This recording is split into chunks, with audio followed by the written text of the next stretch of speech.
Queridos hermanos, vamos a seguir con el Génesis, particularmente con el relato del Edén.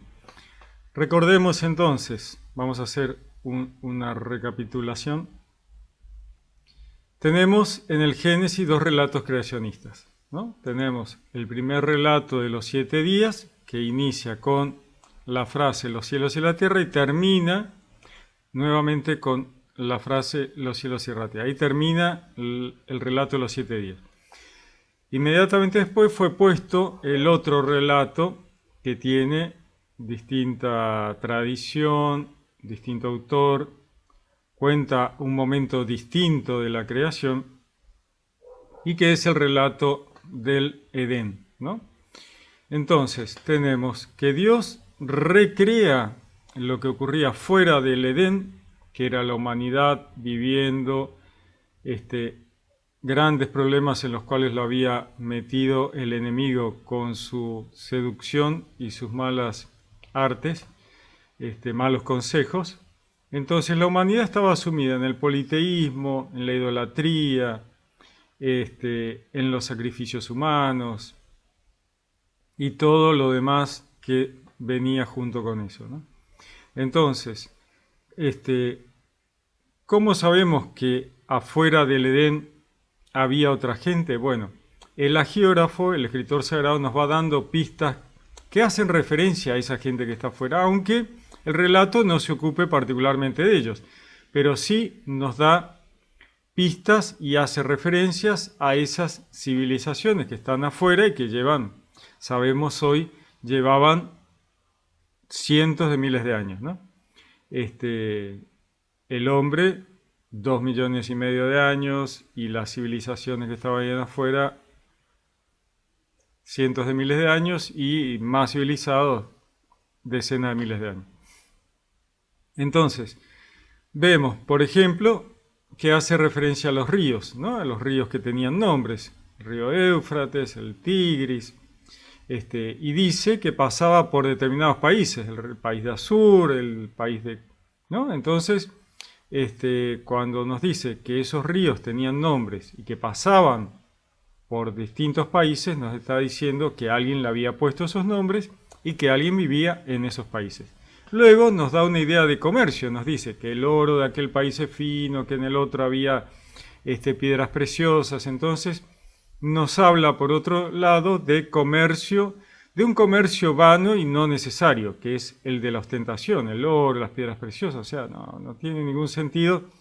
Es un comercio, digamos, de una civilización ya avanzada que piensa en ornamentos, o sea, no en el solo comer, no en el solo sobrevivir, ¿no? Lo cual nos lleva a recordar los libros de los profetas, donde se nos habla de que ese lugar, el Edén, era el lugar donde vivía el enemigo, el Satán. Por eso Dios elige ese lugar en particular para recrear el Edén, ¿no?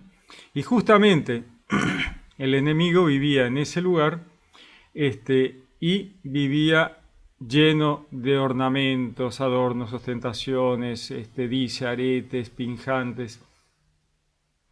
Dice el profeta, hasta que fue encontrado en él iniquidad, ¿no? Porque era un ángel de Dios y él le gustaba el comercio, ¿no? Por eso hace esta referencia al comercio de oro y piedras preciosas que ha sido el hagiógrafo en el Edén, porque luego en los libros de los profetas vemos que en el Edén vivía el Satán y era su iniquidad fue vista en el comercio, en la ostentación, en el uso del oro y piedras preciosas, ¿no? Lo cual es muy interesante. Entonces tenemos un Edén donde es recreado lo que había pasado afuera, ¿no? O sea, Dios crea la tierra, crea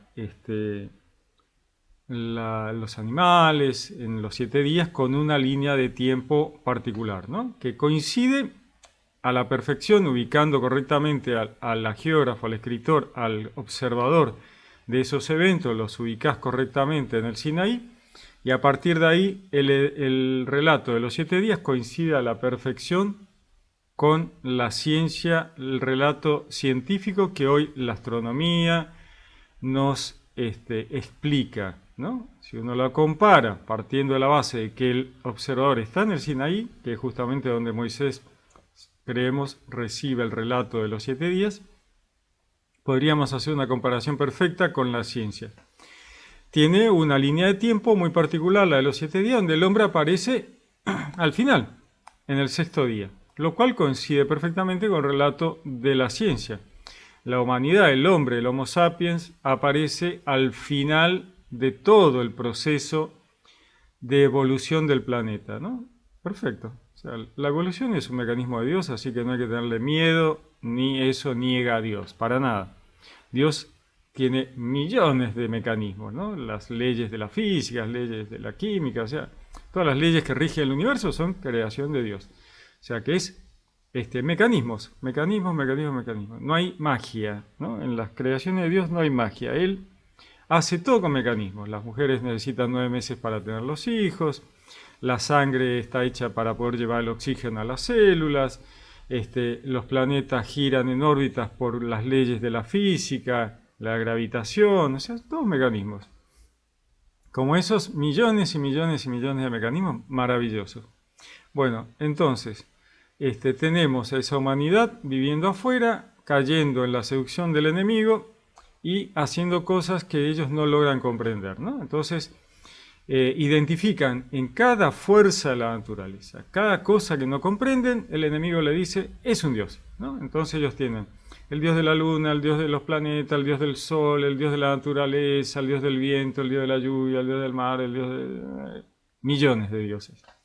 ¿Qué hace el enemigo? Bueno, fácil. Esconde al verdadero Dios en un bosque de dioses, ¿no? Al verdadero Dios esconde ese árbol en medio de un bosque, sería la idea, ¿no?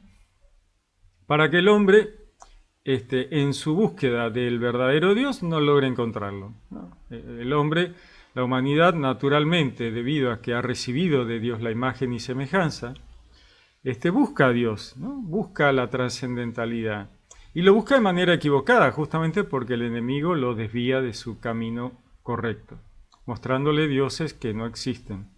Pero Dios, en su maravillosa misericordia y tolerancia, les atiende el teléfono igual a la humanidad ancestral, ¿no? O sea, la humanidad clama al dios Osiris y Dios los atiende igual. Dice, ¿qué necesitas? ¿Que te cure los pibes? Te cure los pibes, ¿no? La humanidad clama por el dios Horus y otros tantos millones de dioses, tantos de allá de Oriente como, qué sé, podríamos hablar de América y China, y Dios las atiende igual, no hay problema, ¿no? La misericordia. Mientras tanto, primero hace esta recreación en el Edén para que la humanidad tenga a través del pueblo hebreo la información precisa y correcta de quién es el que la ha engañado, ¿no?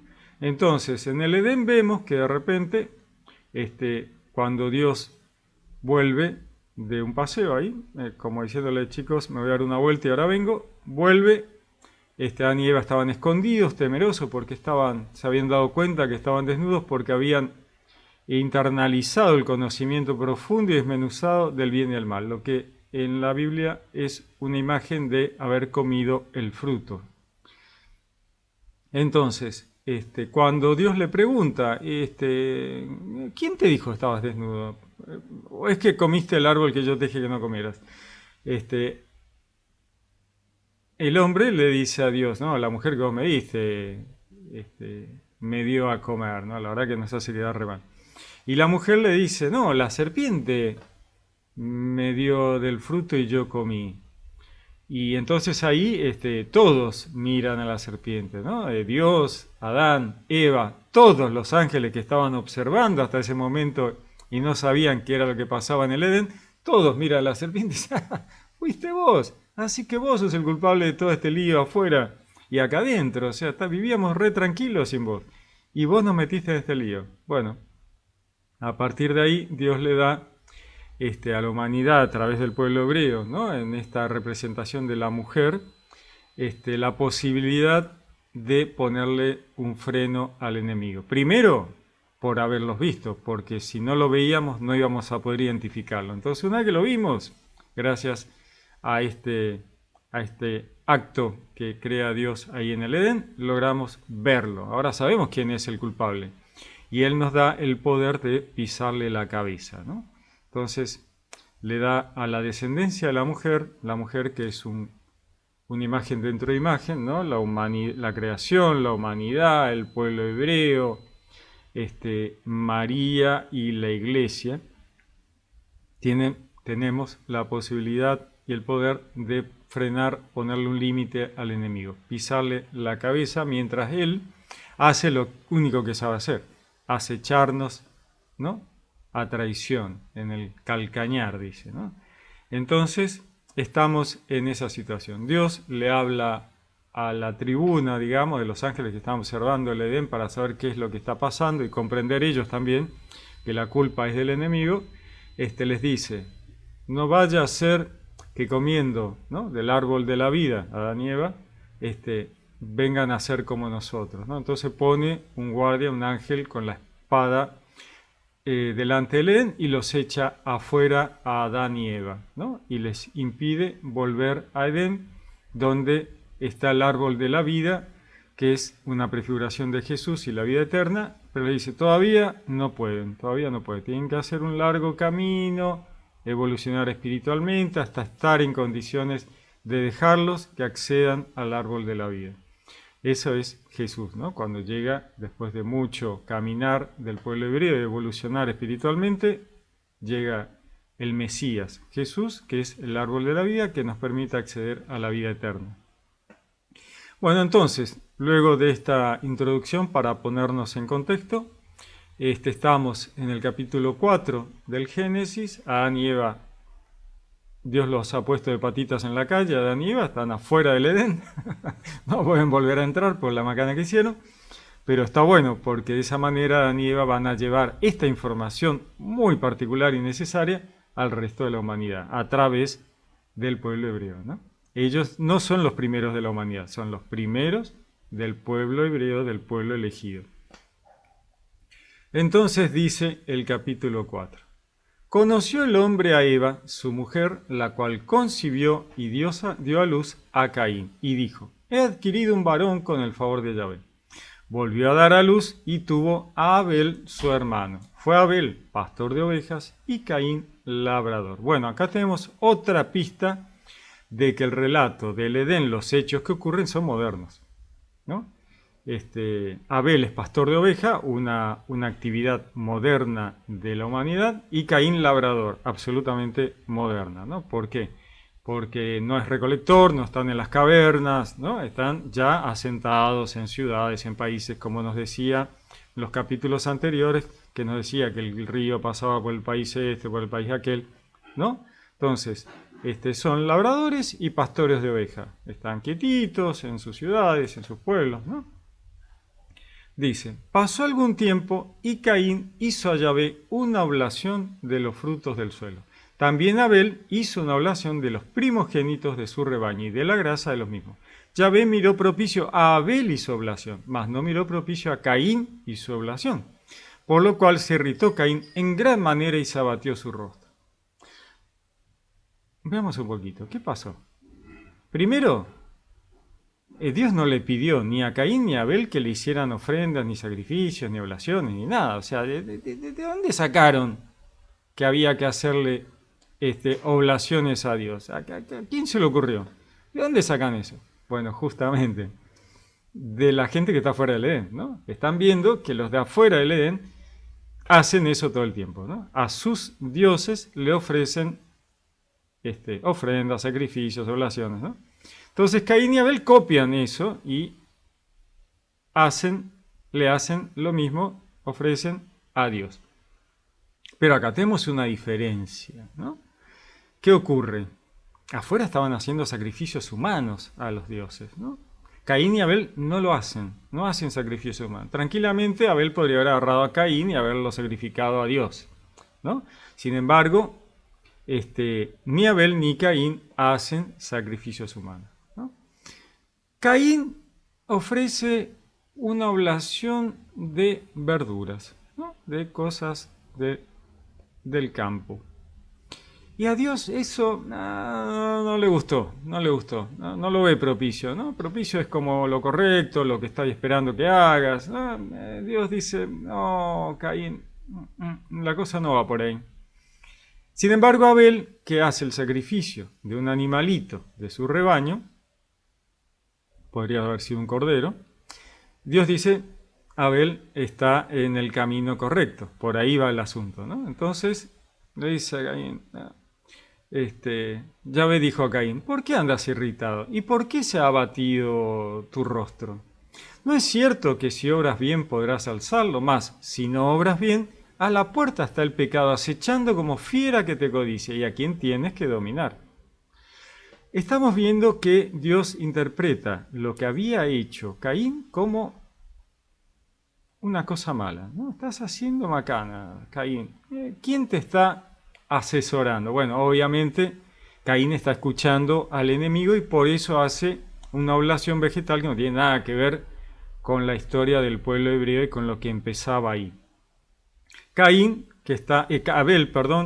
que está en sintonía con Dios, inicia el camino de sustitución de los sacrificios humanos con los sacrificios de animalitos, que puede haber sido un cordero, un cabrito, ¿no? De su rebaño como pastor, ¿no? Así que podemos interpretar que tal vez haya sido un sacrificio de un cordero, ¿no? Como vemos, Abel está en el camino de sustitución de los sacrificios. ¿Por qué decimos camino de sustitución? Primero, porque Dios no quiere sacrificios humanos. Segundo, Dios no quiere sacrificios de ningún tipo, ¿no? Dios diría, misericordia quiero, no sacrificio. Dice, diría Dios en la Escritura, si yo tuviera hambre, no tengo todas las aves del cielo, todos los animales del campo. ¿Por qué me traen sacrificio? Yo no quiero sacrificio, quiero que ustedes se porten. Misericordia, ¿no? Entonces, Abel está en el camino de sustituir, que es un camino que Dios tiende, de sustituir los sacrificios animales, primero el sacrificio humano, olvidémonos, o sea, ya lo sustituye Abel el sacrificio humano por el sacrificio animal. Dios luego dejaría que el pueblo hebreo hiciera sacrificios animales, y mientras tanto Dios iría poniendo en el camino del pueblo hebreo el pan, ¿no? Veríamos en la salida de Egipto el pan ácimo de el Pesaj, ¿no? Cuando ellos salen apurados con la comida del cordero en el sacrificio que acá Abel había empezado, el sacrificio del cordero, y el pan sin levadura, el pan. Dios pone a la salida de Egipto, ya pone el pan. Luego veríamos en el desierto el pan bajado del cielo, el maná. Todo esto es prefiguración de Jesús, ¿no? El pan bajado del cielo. Luego veríamos el pan de la presencia en el templo, en el tabernáculo, ¿no? En el desierto y luego en el templo, en el altar, ¿no? Ya vamos viendo un camino, ¿no? O sea, a la par de los sacrificios de animales aparece el pan, ¿no? Este pan que va siendo, vemos que un pan que solo podían comer los sacerdotes, ¿no? El pan de la presencia solo podía ser comido por los sacerdotes. Luego, al final de todo este recorrido, llega Jesús y él parte el pan y se lo da a los discípulos diciendo, ¿no? Este es mi cuerpo, y ahí él asume el rol de Cordero de Dios que quita el pecado del mundo, un rol de la divinidad en la historia de salvación. Jesús asume varios roles, ¿no? El de Cordero de Dios, el de absolutamente hombre, el de absolutamente judío, ¿no? Hijo de David, judío del pueblo hebreo, ¿no? Totalmente hombre, una persona nacida de una mujer, y Cordero de Dios que quita el pecado del mundo, ¿no? Para pagar los pecados de la humanidad en un juego, en unas reglas de un juego impuestas por el enemigo, no por Dios. Y luego, absolutamente Dios y trascendental, que lo vemos en el Evangelio de Juan, que se identifica con el águila. Luego lo vemos, estos 4 roles de nuevo en los vivientes de las revelaciones de Juan en el Apocalipsis. Volvemos a ver los 4 roles de la divinidad, ¿no? Entonces acá Abel ha iniciado el camino de sustitución realizando este primer sacrificio de animales en vez de realizar un sacrificio humano. Caín, por otro lado, está escuchando al enemigo, entonces desvirtúa completamente el camino, ¿no? Trayendo unas verduritas. A ver, Caín, ¿de qué onda? O sea, ¿para dónde vamos? No, estás confundido, estás obrando mal. ¿Y por qué estás obrando mal? Porque lo estás escuchando al enemigo, ¿no? Ahí viene el mal, ¿no? Entonces, le dice Dios, si no obras bien, a la puerta está el pecado acechando como fiera que te codicia, ¿no? El enemigo, a quien tienes que dominar, o sea, ponete las pilas, Caín. Caín dijo a su hermano, dice Abel, ¿no? Caín dijo a su hermano Abel, vamos afuera. Y cuando estaban en el campo, se lanzó Caín contra su hermano Abel y lo mató. Bueno, obviamente Caín está completamente seducido por el enemigo al punto de realizar este crimen tremendo que el enemigo quiere hacer para frenar definitivamente el camino de sustitución de los sacrificios humanos, ¿no? Entonces, la única forma es matar a Abel, que era el que había iniciado este camino.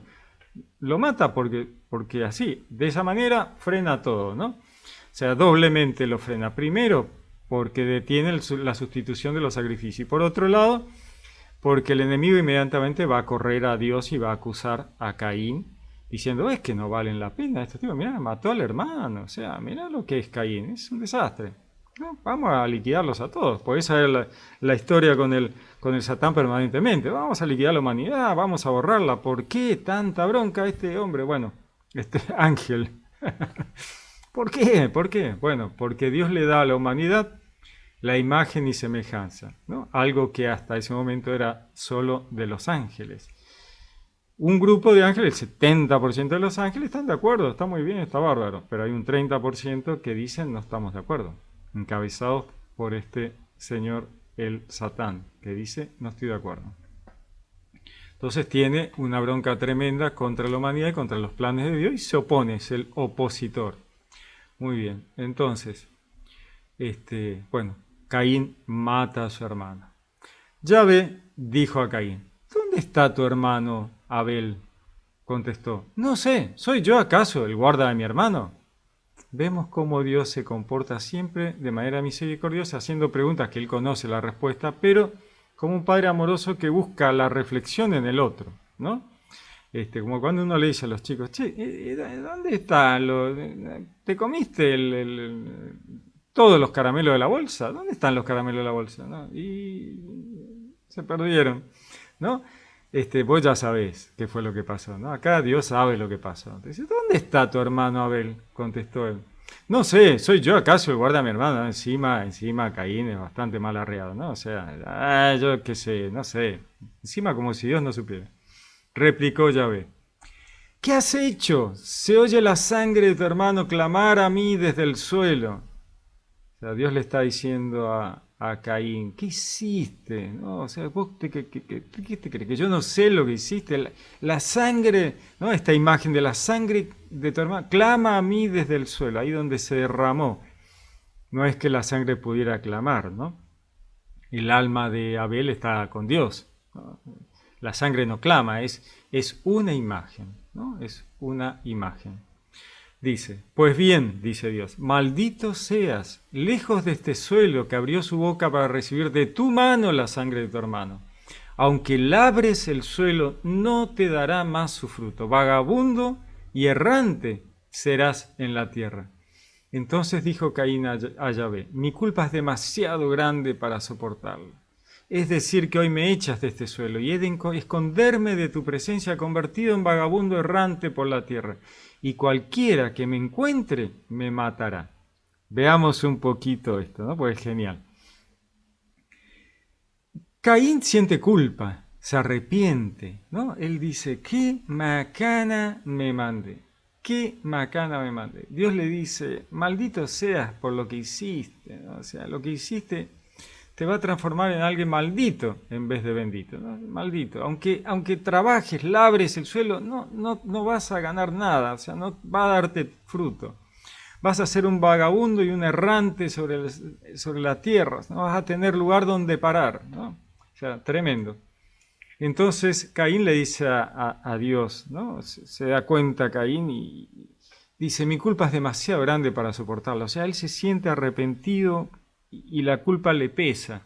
El enemigo ya lo abandonó, ¿no? O sea, como hace el enemigo siempre, te hace meter la pata, corre y te acusa y después te abandona. No, ya está, listo, ahora embromate, no voy a quedar al lado tuyo. Dice, es decir que hoy me echas de este suelo y he de esconderme de tu presencia, ¿no? Él le tiene miedo a Dios, le tiene vergüenza de lo que hizo, convertido en vagabundo errante por la tierra. Y cualquiera que me encuentre me matará. ¿Quién? ¿Quién puede encontrar a Caín? O sea, la gente que está fuera del Edén. ¿Vemos? Otra vez encontramos por un espejo, por la sombra que ellos proyectan sobre la historia, vemos a la gente que está fuera del Edén. ¿Quién va a matar a Caín? Bueno, todos los que están afuera, que ahora se van a enterar que mató a su hermano, ¿no? Entonces, donde lo encuentren, lo van a liquidar por asesino. Esas son las normas afuera, ojo por ojo, diente por diente, ¿no? Entonces, ¿quién va a matar a Caín? Bueno, todos los que están en esas zonas donde él va a moverse y saben lo que hizo. Respondióle Yahvé, al contrario, quien quiera que matare a Caín, lo pagará 7 veces. Como que Dios está diciéndole, ¿no? Está avisando a los ángeles y a todos, ojo, no me lo toquen a Caín, ¿no? La misericordia de Dios, que dice, mira, a Caín lo engañaron, o sea, Caín es un tonto que después lo dejaron engañar, se dejó engañar y metió la pata hasta el cuello, así que no me lo toquen, ¿no? O sea, la misericordia de Dios. Dice, ¿no? Quien quiera que matara a Caín lo pagará 7 veces. Y Yahvé puso una señal a Caín para que nadie que le encontrase le atacara, ¿no? ¿No es maravilloso? O sea, Dios le pone una marca a Caín, una señal, dice, algo que uno por ahí no puede ver, pero que a todos le indican que no deben tocar a Caín, ¿no? La misericordia de Dios. Caín salió de la presencia de Yahvé y se estableció en el país de Nod, al oriente de Edén. Entonces, nuevamente, al oriente de Edén había un país que se llamaba Nod, donde había gente, los nodenses, los noditas, como le llamemos, que vivían ahí, ¿no? Dice, conoció Caín a su mujer, la cual concibió y dio a luz a Enoc. Bueno, esa mujer que conoce Caín y se convierte en su esposa es del país de Nod, gente que vivía afuera de Edén. Ya está, ¿no? Dice, estaba construyendo una ciudad y la llamó Enoc como el nombre de su hijo. Buenísimo. A Enoc le nació Irad, e Irad engendró a Mehujael, Mehujael engendró a Metusael y Metusael engendró a Lamec. Lamec tomó 2 mujeres, la primera llamada Ada y la segunda Silla. Bueno, seguimos viendo que hay un montón de gente acá, ¿no? Ada dio a luz a Yabal, el cual vino a ser padre de los que habitan en tiendas y crían ganado, ahí en esa zona. El nombre de su hermano era Yubal, padre de cuantos tocan la cítara y la flauta, ¿no? A los yubalenses, los yubalitas, eran músicos. Silla, por su parte, engendró a Tubal Caín, padre de todos los forjadores de cobre y hierro. Bueno, otra actividad moderna, ¿no? Forjadores de cobre y hierro. Hermano de Tubal Caín fue Naamá. Y dijo Lamec a sus mujeres, Adá y Silla, oíd mi voz, mujeres de Lamec, escuchad mi palabra. Yo maté a un hombre por una herida que me hizo y a un muchacho por un cardenal que recibí. Caín será vengado 7 veces, mas Lamec lo será 77.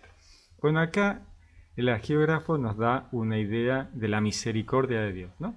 Dios no deja que nadie toque a Caín porque Caín comete un error instigado por el enemigo, ¿no? Que él no sabe ni lo que estaba haciendo, ¿no? Sin embargo, acá Lamec mata, dice, a un hombre por una herida que recibió, que tal vez no era voluntaria de esta otra persona, y a un muchacho por un cardenal, o sea, un golpe, ¿no? Que recibió. Los mató a los 2. O sea, ¿qué estás haciendo, Lamec? Una violencia inútil que no tiene sentido.